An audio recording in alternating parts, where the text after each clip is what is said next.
Greetings, ladies and gentlemen, it is I am the one and only Maxi here once again, and I'm back for yet again for the likes of the Maxi Toys videos here. Ladies and gentlemen, welcome back for some more of Let's Play of Sonic the Hedgehog Triple Trouble 16-bit, made by the forms of some fan-made games out there for the sake of the forms of this year in 2022.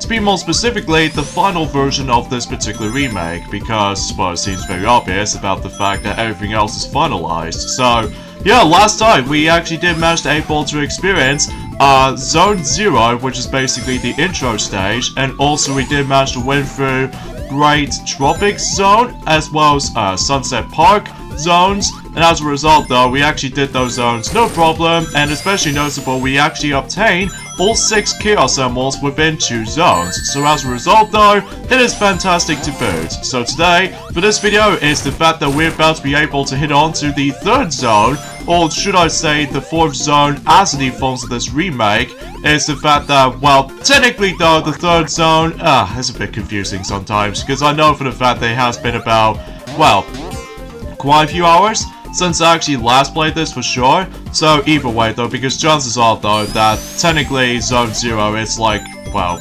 Zone number 0. So either way though, because generally we're now onto the proper 3rd zone in the game already, this one appears to be Meta Junglira. So as a result though, yeah, you got some of those familiar mechanics, just like the forms of how it does it on the 8-bit counterparts of the game. Like, simply put, you get able to go for these little, like, bumper thingies right here, alongside with this little speed booster right here that looks very similar to the forms of how it does it on the 8-bit version. And on top of all that stuff though is the fact that we got ourselves these little cannons to able to actually hop into, and especially noticeable you can able to actually just to like, well, there's gonna be a little bit of some water involved, but thankfully you can able to break out of it though, assuming if you know what you're doing. So yeah, not much else to say about this level right here. It's just nice to see you know, this particular zone within 16-bit visuals, because let me tell you, it does kind of reminds me of the forms of the Jungle Zone from Sonic 1 on the 8-bit systems, ranging from Sega Game Gear alongside with the Sega Master System as well. So either way though, yeah, that's something worth classifying for noticing that, so. Oh, talking of which, in regards to the forms of Sonic the Hedgehog for the Sega Master System, originally though, I was expecting to be able to actually also tackle for another fan-made Sonic game, which is of course Sonic the Hedgehog 1 and Sonic the Hedgehog 2, both Sega Master System remakes. And as a result though, they're usually being available as download PCs and stuff like that. But here's one problem with it though, is the fact that if I was trying to able to play the game and try to record the game as much as I can, but unfortunately though, because there's going to be a lot of seizure reducing, so because of that though, I'm probably not going to do that sadly, especially because, well, again, it's all about seizure reducing problems, so I do apologize for that. So we have Fang the Sniper again, but this time around though, he's now onto this drill contraption, so as a result though, yeah, it's pretty simple when you get the hang of it though. And in fact, that the last time we actually see Fang the Sniper, or Knack the Weasel, for those of you who lived in Americans or something, that the last time we did beat him was actually on the special stages itself. So as a result though, yeah, there's not much right to harm about. He's just pretty simple to take him down if you manage to able to avoid that little drill part. So either way though, yeah, he's pretty easy when you get the down of it though, so. Even though sometimes Tails is somehow managed able to get hit by him sometimes, but it doesn't really matter because obviously we do have, oh, there goes the actual, the drill contraption of his, and just like the forms of how it does it, I think this is almost entirely based off from Special Stage 5, in the original version specifically, because remember the forms of that particular final special stage in the 8-bit counterpart of it, basically does the fact that he actually uses the drill contraption, so. And the ending conclusion is all about, oh god, he breaks free this time. Okay, a little bit differently, I suppose. So in this case, now let's move on to Act 2, so either way though, well, expecting about the fact that, I think to me, that, oh, this is new. I've never actually seen that before. So anyways though, because I get a strong sense of feeling that Act 2 sometimes might be felt a bit too lengthy, but either way though, and also we got those familiar spinning stuff ever since in Marble Golden Zone from Sonic 3, so yeah, it's a nice little callback where it comes to, like, not only add something new, but also some familiar obstacles from the likes of the forms of the previous Sonic game, which is, of course, Sonic the Hedgehog 3 and Knuckles, to be more specifically, so... Oh, there's Bang the Sniper again. And this time, he's gonna do exactly the same trick as in, well, Knuckles, for the likes of Sonic 3, where basically he just managed able to make the platform crumble a bit, and somehow we ended up in a new area of any sort, which is unexpected. But yeah, as you can see, if we get into this little weird water thing, basically it actually functions just like the forms of the sinkhole. So because of that though, you have to jump out of it though, because if you dare touch the bottom, like specifically if you get in contact with the actual sinkhole, then basically you die automatically. So either way though, just be very careful. So, and oh man, this music right here, and especially noticeable that the environment we actually ended in right now is actually very cool. Because, I don't know about you, because it kind of reminds me of the forms of like the Jungle Book vibe to it, although except the fact that it's almost like a temple almost. So either way though, because chances are though, we have to explore the temple portion of this entire stage or something like that. So there's a nice little addition to that particular, well, change of scenery, so... But anyway though, oh, and by the way, something's worth mentioning though is the fact that, relatively speaking, today's day is of course the 29th of December today, in this case in 2022 today. Naturally speaking, we've only got about exactly 3 more days to go until 2022 is about to wrap up before we move on to 2023. So, yeah, a new year indeed, with some new stuff and everything else to that resides. So either way though, let's just go ahead and keep on moving along and trying to do some continuous spin dash onto those specific cracked walls and stuff like that, and do occasional drop dashes, so just in case we get able to reach certain areas, we're able to actually activate certain switches alike, and everything else will be pretty much be encountered for. So anyway, so let's see what we got here. Of course, this particular bonus area again.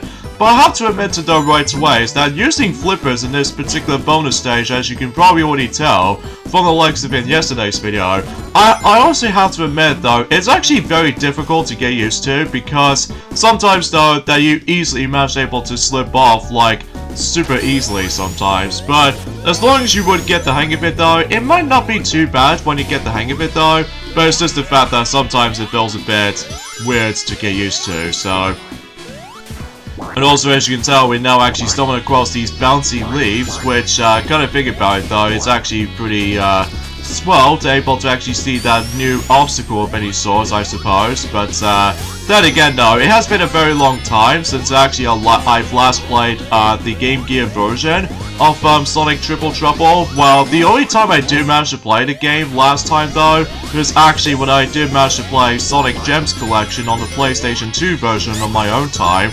So just in case I can able to actually just get some more museum parts, and especially noticeable with his concept arts and stuff. So, oh wait a second, I just noticed something, is the fact that we actually stumbled across those, well, specifically with those little skull-like things, as you can see, basically though is the fact that every time you run past those little face things, for the sake of the forms of every time, it's like the sensor kind of thing, where I think it's kind of similar to the forms of how it does it in Aquatic Ruin Zone from Sonic 2, where if you run past the actual the face wall, then it does manage to activate the trap, and as a result though, well, specifically darts, mind you, so as a result though, yeah, we do need able to avoid that, except the fact that, well, the difference is this time is the fact that we do need to avoid only one dart instead of multitude of darts. So, but either way though, that's a pretty nice little warning as far as, I don't know, it's been a very long while since I actually did done some more commentary, but either way though, because exponentially speaking, that hopefully by that time until, not only for tomorrow's video, but potentially for the extra video as well, hopefully I should be able to actually discuss upon more details, especially because, since you know what I mean about the fact that we've almost nearly at the end of 2022 before we move on to 2023, so as a result though, I'll save my final thoughts in the entire 2022 year, as far as for my final thoughts of the year itself goes. So, And for some reason, I have no idea what's going on around here, because I almost first thought I did manage able to go through here, but then chances are, though, I think what the game expected me to tell me to do so is the fact that I have to go around in this loop. So, either way, though, because chances are, I think that's what the game is essentially trying to make me try to do here, so... I have no idea how this works, but hopefully I'll try to able to actually just try my best to able to actually go through here if possible, I guess. Is it possible I can able to... Ah, there we go. Sometimes it's a bit weird sometimes with that collusion thing right here for going for that specific loop right there. Or maybe they're able to potentially try to able to get the patch for the game or something, but we'll also see what happens during some later days to come, so anyway. And also we got this Venus fly traps to avoid, so just in case you don't able to get hit by them. So here we go with this next boss right here, which is very familiar to you. This what appears to be by the forms of, well, wood, butter, and dwarf. So, bit of a weird name for a boss, but ultimately speaking though, it's the exactly the same boss fight as you remember from the 8-bit counterpart. Except the fact that we actually have more rings, and in addition to that, we now have checkpoints as opposed to like no checkpoints, unlike the defaults of how it does in the original. So, yeah, it seems all like huggy-dory and everything else like that. But if you think this is all over and done with, well, we got ourselves the escape sequence. So, a little bit differently this time. So, because basically, all you have to do here is the fact that we need to avoid multitude of traps, and especially noticeable about the fact that, well, you just have to get out of here and hope for the best, really. So, because yeah, if you somehow did that, well, basically there are some traps to activate, so, as well as Venus fly traps you know as well, so just you have to avoid them as much as you can. So, anyway, and of course, just like the forms of how it does it on the fake Knuckles boss, basically though, if you see that exclamation marks, this means it's a warning, so, and oh gosh, we're getting into the chase by the boulder syndrome.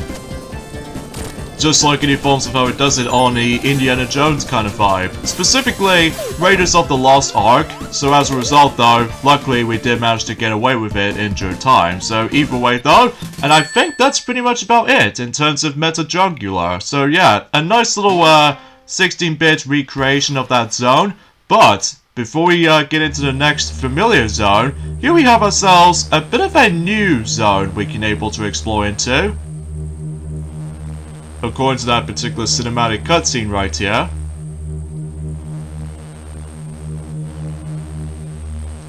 I think something tells me we're just going above the skies and beyond. Well, it kind of reminds me of the Forms of Flying Battery zone for a bit, but somehow we hanging on here apparently.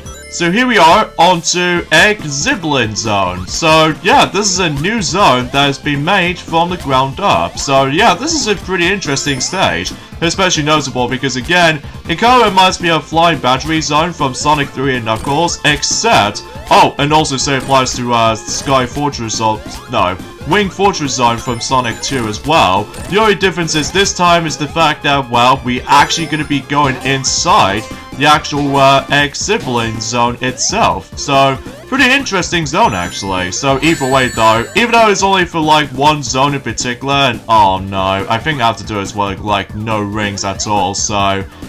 Oh god, that was close. So, hopefully I should be able to actually, well, good thing as well, that we've actually, oh goody. Thank god I need some more rings. And I do apologize for that particular awkward silence at the moment in regards to the forms of some commentary involved. It's most likely because, unfortunately though, once again I've got myself my croaky throat at the moment. So I do apologize for that. So hopefully I'll try to able to sort that out and during at some point until tomorrow. So either way though, because time will tell. Oh, looks like we actually stumbled across our familiar item box, which is of course, oh god, what is Eggman is up to? Oh, he actually decided able to replicate the actual Chaos Emerald plan. So he managed able to use the yellow Chaos Emerald, and then he somehow duplicated it, and on top of all that stuff though, he just somehow, well, decided able to actually make a duplicate replica of the Chaos Emerald itself. Like, it kind of reminds me of the forms of Sonic Adventure 2 kind of vibe or something. Well, except for the fact that, well, relatively speaking, it takes place in a 2D era, so... And also this bit kind of reminds me of the forms of like a Sky Chase vibe to it, except we can able to actually use the actual rocket shoes in order able to make our way towards specific points throughout the level. So yeah, that seems interesting to know.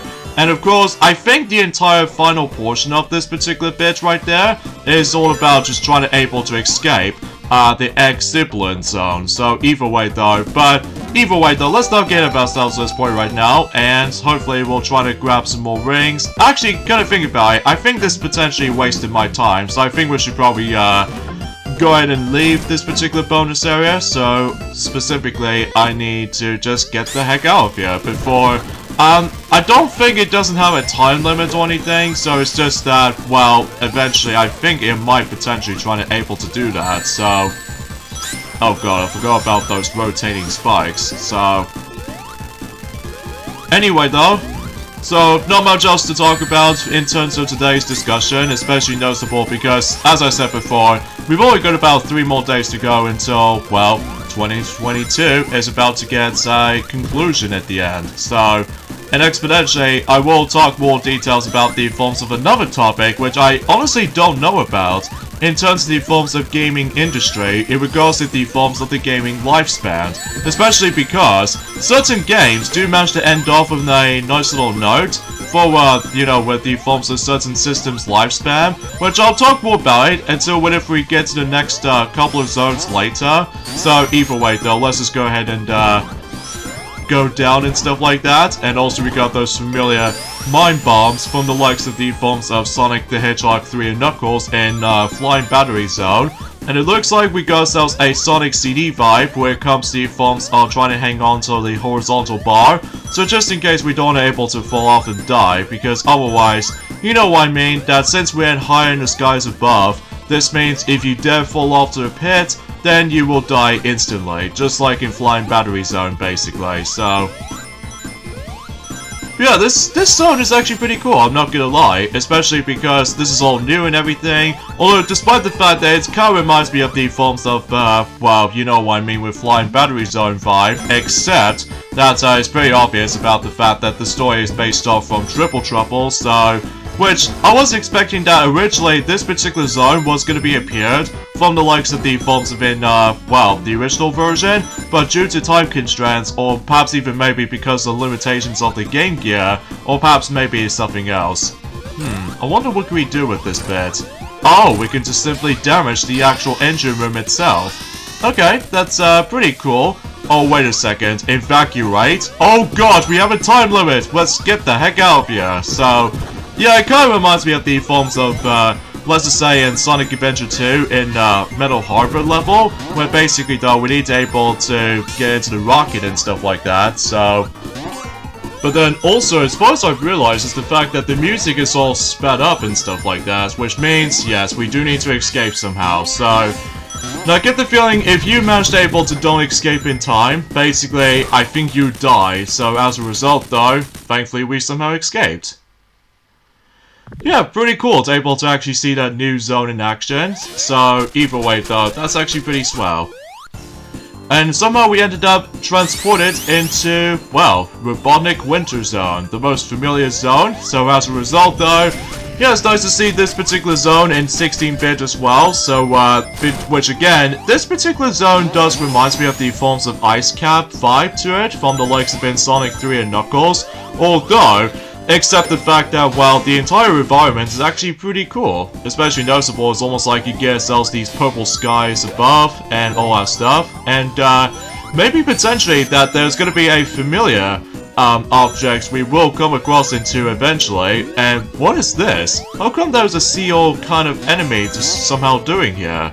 Oh, wait a minute, it kind of reminds me of the forms of one of those boss fights from the likes of in Sonic the Hedgehog 2 on both the Sega Game Gear and Sega Master System, so, yeah, it's a nice little callback for the sake of the forms of some 8-bit adventures for Sonic, so, pretty nice, all things considered, and it looks like we got another extra life, so, it's pretty much expected about the fact that we can potentially get ourselves even more extra lives than ever before, which is good, because after we actually somehow wasted some of them from the likes of the forms of certain, well, death situation from the likes of in Sunset Park, Act 3 with this unexpected auto-scrolling, and on top of that, we somehow wasted occasional lives for the sake of special stage runs, but regardless of such though, yeah, everything else will be accounted for when it comes to likely grinding for more extra lives and stuff like that, so yeah, everything else will be expected. And also, if you ever played this particular level, if you come across into a flame shield, or the fire shield, as what it's called in here, it's the fact that much like in Sonic Mania, basically though is the fact that you will melt any kind of snow, or to be more specifically, you will melt certain ice cubes and stuff like that, which it doesn't affect it on this particular, oh my gosh, we actually going into Warrior Land 3 vibe to it, or Warrior Land 4, when it comes to likely doing with the snowball transformation kind of vibe. That's actually interesting. So anyway, yeah, every time you're able to touch something related to the ice cube and stuff like that, then obviously like in Sonic Mania, basically though is the fact that yeah, you will able to actually just melt the ice itself. So either way though, that's actually pretty swell. Although for some odd reason I somehow keep on getting stuck in this particular point right there because, well, it feels like that particular line from that god-awful movie, which I never actually heard of, but regardless of such though, one of his famous lines is like, I was frozen today. Like, let me know in the comments down below what that line has comes from, because it's been a very long time since I actually known about that specific stuff, because, well, obviously I'm really looking forward to see how, you know, 2023 is about to be holed up on itself, so anyways, let's just go ahead and continue things on here, and hopefully without giving us any sort of troubles with it at all, and exponentially, that's all I can say about it. Here we go onto the snowball section again. So seriously, it's pretty cool to be able to actually just to like, well, interact with the actual massive snowball you can make, and yeah, it's actually pretty swell. And also, something's worth mentioning though, in regards to the forms of, oh, this bit does remind me of lava-y vibe to it on Sonic and Knuckles, or Sonic 3 and Knuckles rather, so yeah, with all that, you know, going to spiral section right here, and all that stuff. Oh yeah, you see these white blocks over there? You can't destroy them with your regular spin dash, so you have to gear yourselves the actual snowball and then break it from here. Which again, it does remind me of Warrior Land 3 and Warrior Land 4 at the same time when it comes to... Oh, and same applies to Warrior Land The Shake Dimension or Warrior Land Shake It, which hopefully we'll try to do that Let's Play at some point next year. Marks the forms of the 15th anniversary of its game's release, and exponentially everything else will be all accounted for when it comes to Warrior platformers, although we still need forms of this entire process of able to actually continue doing you know what I mean when it comes to WarioWare series of games, because after all, we've done 3 of them so far, so we now moved on to the 4th one, which appears to be on the Wii, and exponentially we can able to tackle through even more WarioWare games in the future, but it's all depending on time schedules, you know, so either way though, because chances are though, it's all depending, so... Anyways, let's talk about the forms of that particular discussion for this video, and that is the fact that one thing I didn't actually notice is the fact that, relatively speaking, is the fact that I actually did a massive research upon something. That is the fact that something to do with the forms of every console's lifespan has managed able to get themselves one final game for their system, as far as I'm aware, which I'll talk more details until whenever we get to the next act of Robotnik Winter, or to be more specifically, the next zone coming up. But either way though, let's go ahead and get distracted by the forms of that particular bonus game we can play around with. And yeah, that flipper right there just always makes me feel like it is incredibly slippery. So as a result though, but frankly we've got a lot of rings to able to get managed with. So, and of course, just like in Sonic 3 and Knuckles, if you dare touch this little spiral thing right there, then obviously... Oh, let's take down this Robotnik ice sculpture right here, so hopefully we'll do that. Or maybe someone did actually do it. I don't know. So here we have... Oh, here we have Fake Knuckles again, which I know it has been a very long while since we actually last encountered you, ever since in Sunset Park. Except the fact that he now calls himself his next move, which appears to be he's somehow now digging from the ground, and he's about to try to ambush you if you're not careful. So, yeah, just like that. So, and I think I get the strong sense of feeling, whenever he goes on to the halfway point throughout the battle, I think he's actually going onto the background, and oh my god, he's trying to toss the boulders at us. That's actually pretty insane with this particular fight. So he's actually up for the challenge this time around though, so we can potentially try to able to beat the Christ out of him, so... And also, the arena itself is actually a little bit more larger in comparison to the forms of how it does it on Sunset Park, so... Yeah, I guess that makes it obvious there, so... So yeah, you just have to watch out for that attack, so just in case you don't get hit, so...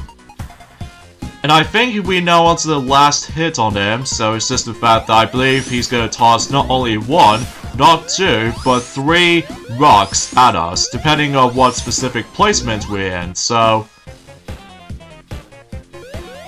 Alright, so he's probably be coming down right now, and... Oh! Oh no, my rings! Oh, good job, Tails. Huh. I almost first thought I was gonna keep a hold of my rings count, but then I somehow got screwed over by, you know, with that unpredictable attack. But, oh well. No big deal, because either way, Act 1 is completed. Oh god. He somehow activates the, an avalanche.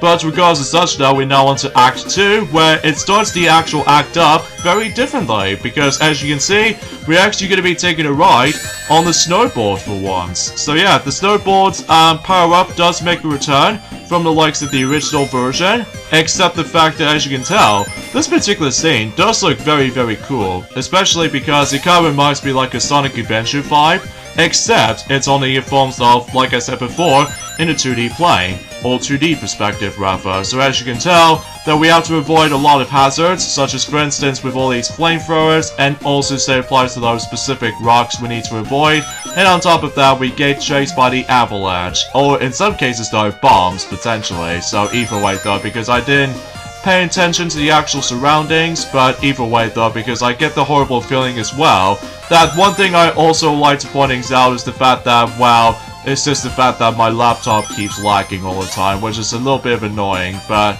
either way though, I'll try to fix that during at some point until tomorrow. And also there's quite a few jump ramps here and there, so you can able to actually pull off certain tricks if you decide able to pull off certain stunts or tricks. But either way though, that's it for that section, and I get the feeling that the time itself just somehow resets. Strange, huh?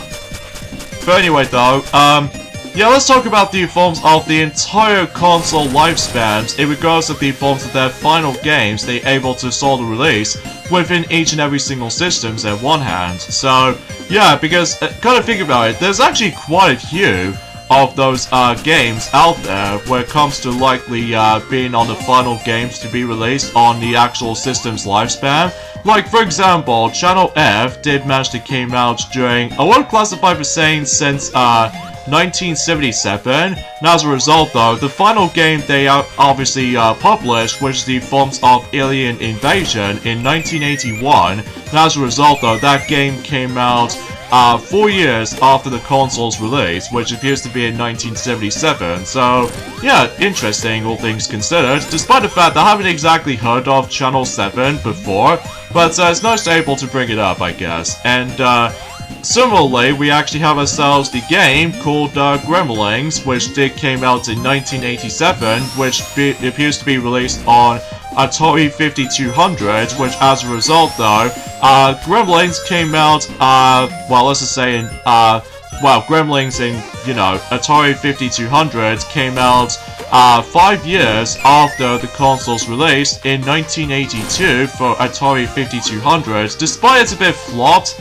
in the end though, just because of the faults of not only for its marketing, but it's also the gosh darn controller's awful design, because as far as I'm aware, it just feels a bit too clumsy to boot when it comes to the forms of the analog sticks alike, and on top of all that stuff though, that's as far as saying goes. And also, we got ourselves SG-1000 mic card in regards to the forms of their final game, which appears to be the Black Oinks, I think that's what it says anyway, and basically that game came out in January in 1987, which, kind of thinking about it, that game came out 3.5 years after the consoles launched, or consoles being released, ever since in, I would say in 1984, or something like this, even though I haven't exactly got my exact answers to it though.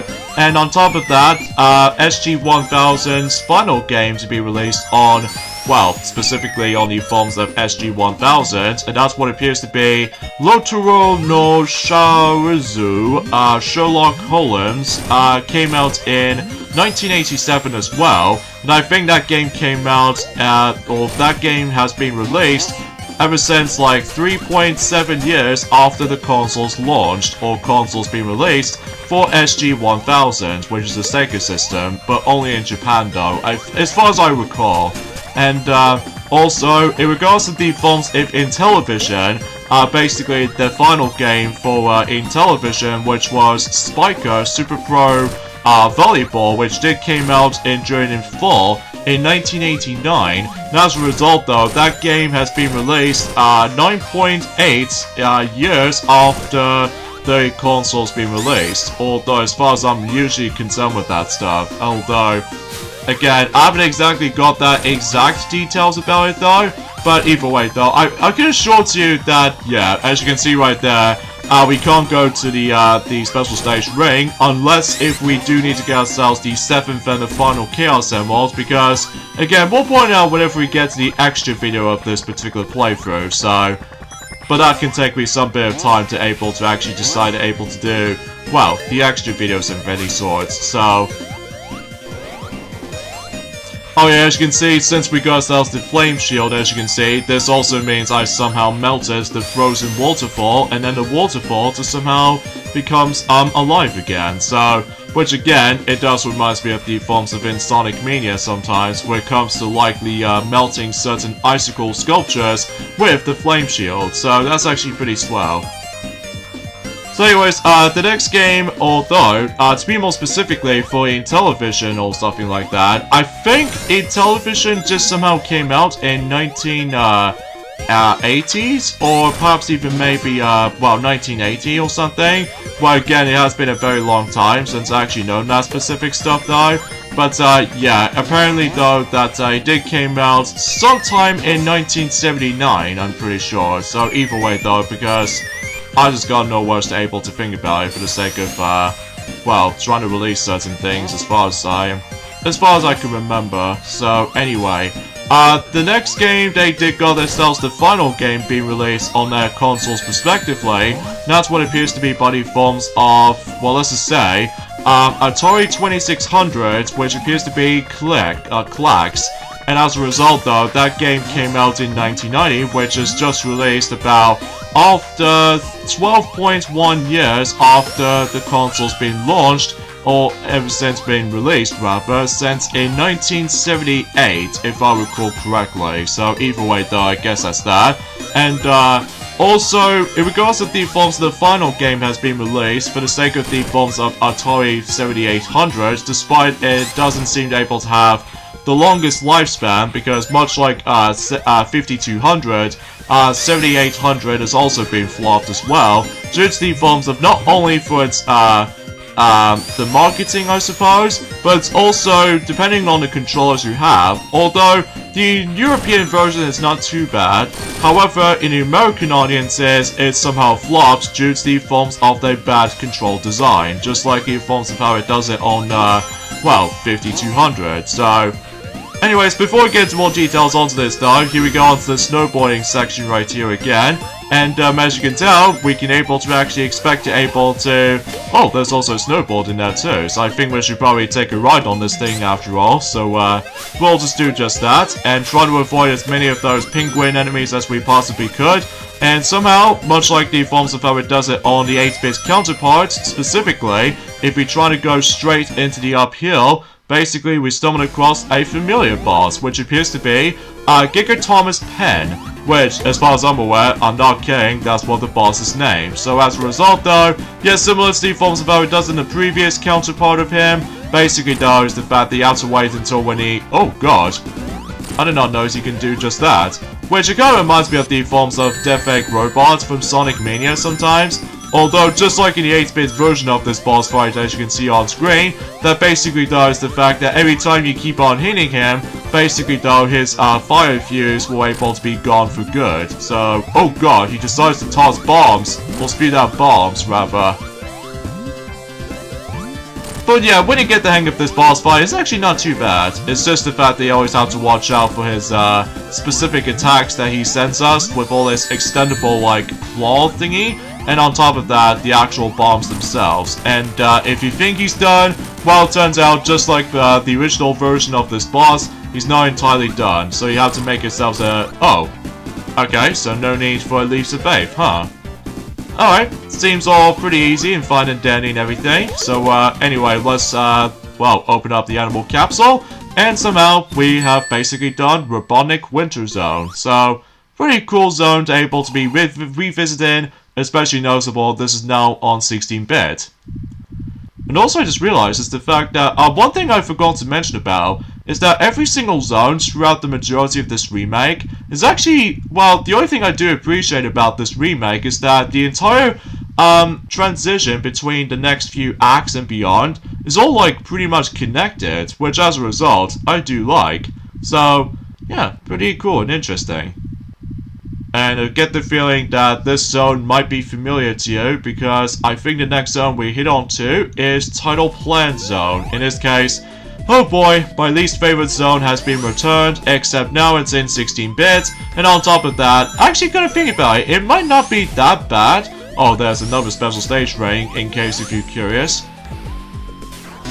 So yeah, it's an underwater kind of level, and just like it falls how it does in on other Sonic games in particular, always make sure to grab as many of those air bubbles as you could, so just in case you can able to survive underwater. So yeah, nothing particularly that's new or anything, it's just that, well, it's pretty much exactly what you expect. So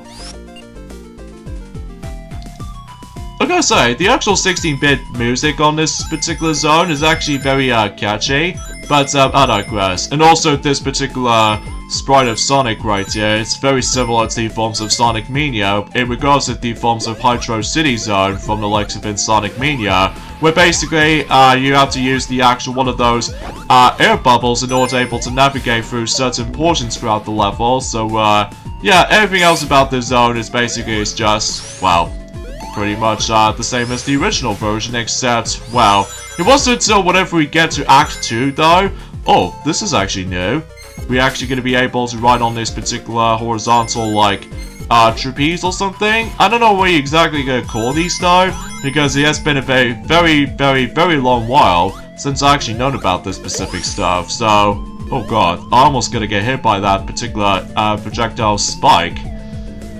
But I digress. Anyway, the final game has been released for the likes of Atari 5800, or 7800 I should say. That is the fact that with the forms of Sentinel, that game came out in 1991, which is about 4.6 after the console's been launched, ever since, I would say in, if I could recall correctly, it was in 1987, I'm pretty sure. So either way though, although I may be wrong because I haven't exactly got that accuracy with that release dates for certain systems. Well, I do know most of them anyway, so... And the final game has been released for the sake of the forms of the Famicom Disk System, which appears to be called the Gen-Can Disk Joe. And that game came out in 1992, which is about 6.8 years after the actual system's released, or the console's released, rather, because as far as I'm aware, I'm pretty sure it came out in 1986, if I recall correctly. And on top of all that stuff, though, for what I've looked at the gameplay footage of Gen-Can Disk Joe, it kind of reminds me of the forms of the Adventures of Lolo vibe to it, although except the fact that it's basically like a different skin as opposed to the exactly the same game as before, for the sake of the forms of the Adventures of Lolo and stuff like that. In fact, let me know in the comments down below for the question of the day. Are you guys want me to able to expect me to do Adventures of Lolo trilogy at some point? Because I do definitely heard about these games before, but I do know for the fact that he does make an appearance on the majority of the Kirby games, including Kirby Right Back at Ya anime alongside with La La La. So, yeah, I'd like to hear your thoughts, because as a result, though, I would like to do those exponentially in the future, but we don't know when exactly, though, because like I said before, it's all about the schedule timing, so...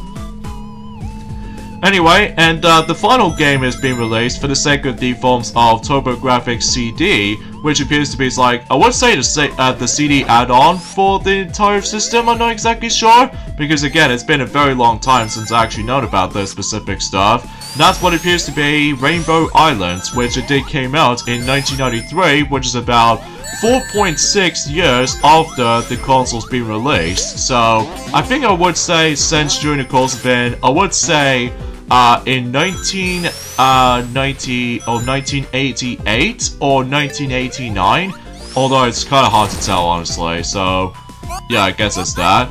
And the final game is being released for the sake of the forms of PC Engine, which appears to be 21 Eon Miya's Hotel O, which it did came out in 1994 for the PC Engine, which is about let's just say 7.2 years after the console's been released, since I think I would say since in 1987, although I may be wrong, but either way though, I'm might as well able to keep on like doing a massive guesses or something, so... And as far as I'm aware, the final game is being released on the Nintendo Entertainment System is actually kind of surprising, because as far as I'm aware, it's none other than Disney's The Lion King on the NES, which appears to be the last game to be released on the NES, which it did came out in 1995. So, as a result though, to be more specifically, 11.9 years after the console's been released, since in 1990, or 1983 or 1982, but either way though, I think I've lost count on that stuff, so I think it's be more specifically, it's like 1983, I'm pretty sure, because of the forms of in the video game Crash or something like that, so although I may be wrong, but either way though.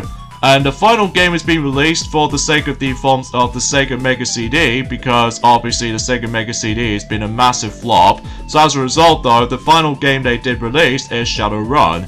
And that's what appears to be released in 1996, which is about 4.2 years after the actual add-on has been released in, I would say, since in 1992 if I recall. But either way though, because chances are though, that might be some consumption, I guess. And the final game is being released for the sake of the Sega Mega Drive 32X, because much like the Mega CD, the 32X has also been flopped, as you probably already guys know about this, ever since in, let's just say that Sonic has already mentioned about the fact that why the Sega Mega CD has been flopped, ever since whenever he did on the Let's Play of Sonic Mega Mix, but also, I think Knuckles already mentioned about this ever since in Knuckles Chaotix for the sake of, oh, get in there! Oh, phew, that was close. Because obviously I don't want to drown around here, so good thing that the checkpoint bonus game did somehow save my life, so yeah, kudos to that. And somehow we just got out of the actual bonus game, so I suppose we should just move on. Oh really? We actually on the boss fight already? Okay, a little bit interesting to noticing this. So of course, much like before, we need to deal with Fang the Sniper again, except now, he actually got himself a spring contraption on his hands, and on top of that, he's got a spiky ball chain thing onto him, and he's pretty easy. It's just the fact that you have to avoid that little spiky ball of chain right here, so just in case you don't want to get hit so many times. So, there goes Act 1. And I'm quite surprised that came out to be kind of fast, although sometimes my time bonus isn't exactly all that quick. But anyways, let's move on to Act 2 now, where basically... Oh god, what the heck is that thing? Oh, wait a minute, it could be something more related to... Oh god, it's gonna black out? Oh, that's actually pretty cool. We're actually gonna be take control of the submarine.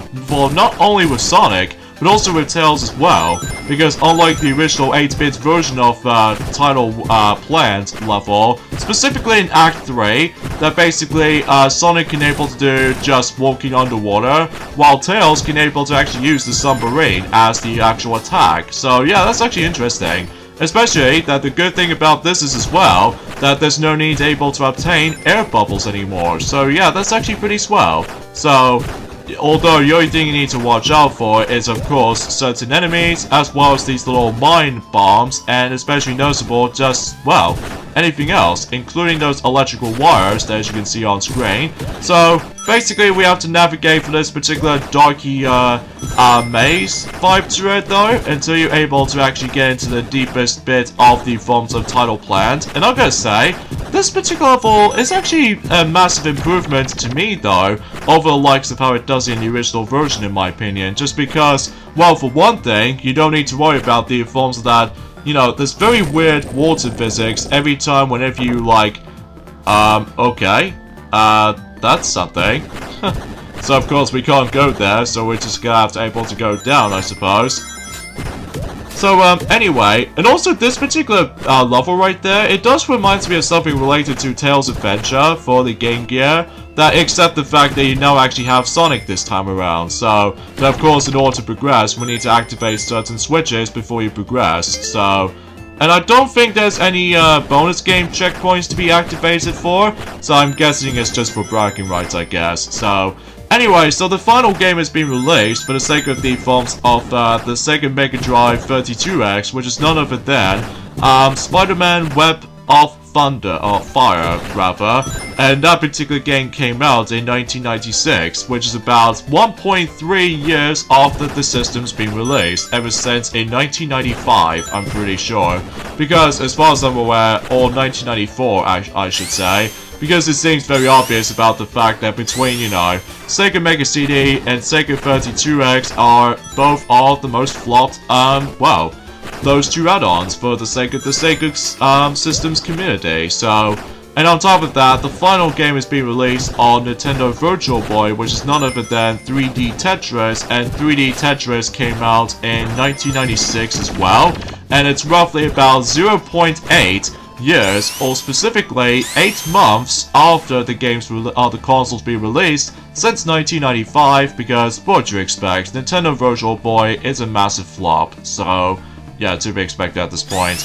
And I believe the final game is being released for the Panasonic 3DO or something, which I can't think of the phones at the top of my head personally, because, well, I do know for certain for one thing though, is the fact that when it comes to every other systems, as far as I've noticed, is the fact that obviously for the 3DS though, the final game is being released on the 3DS, which is none other than Kirby's Extra Epic Yarn, which I think that particular port of the game did came out in 2019. I keep thinking about the older systems for some odd reason, so anyways though, oh, and by the way, every time whenever you decide able to push the separate button, you can able to actually perform a bit of a dash, you know, thing, until you're able to move yourself a bit faster, and of course you can able to actually shoot those specific missiles, so that way you can able to get the chance to well, kill all sorts of enemies and stuff like that. So I wonder what this boss is all about, huh? Although we can't attack him or anything, so it's just that